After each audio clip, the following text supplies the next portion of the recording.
Donc l'exploitation fait 260 hectares. Elle est située au nord de l'Allier, à la limite du Cher et de la Nièvre. Il y a 100 hectares de culture. Donc avant le projet, il y avait 40 hectares de blé, 40 de colza, 15 à 16 hectares d'orge pour les bovins et 150 hectares d'herbe. Donc j'ai aussi un troupeau de 140 vaches charolaises en engraissement de vaches de réforme et des productions de broutards. Donc j'ai eu l'opportunité d'acheter un étang à la porte de l'exploitation.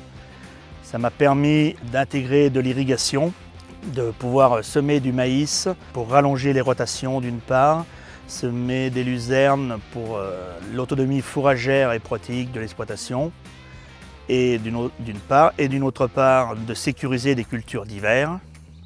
Au démarrage donc, du projet que j'ai eu, de l'irrigation et de modification de l'assolement, en m'inscrivant dans la démarche Dessine, c'était d'avoir de l'appui technique de la Chambre d'agriculture, d'un lieu d'échange avec d'autres agriculteurs. Donc grâce à l'irrigation, c'est vrai qu'une exploitation comme Jean-Marc a pu intégrer de nouvelles cultures qui vont lui servir à l'autonomie fourragère et protéique. Et grâce à l'irrigation, on a également un développement de la culture du maïs, dont une partie sera précédée d'une culture dérobée, qui donc à la fois viendra en couverture du sol hivernal, un rôle de couvert végétal, et qui sera récoltée, donc essentiellement du Régrat d'Italie, sur le mois d'avril, et qui sera donc suivi d'un maïs. Le deuxième volet principal de ce nouveau schéma rotationnel chez Jean-Marc sera donc consacré à la baisse du niveau d'intrants, qui est une grande attente sociétale et une nécessité économique dans beaucoup d'exploitations.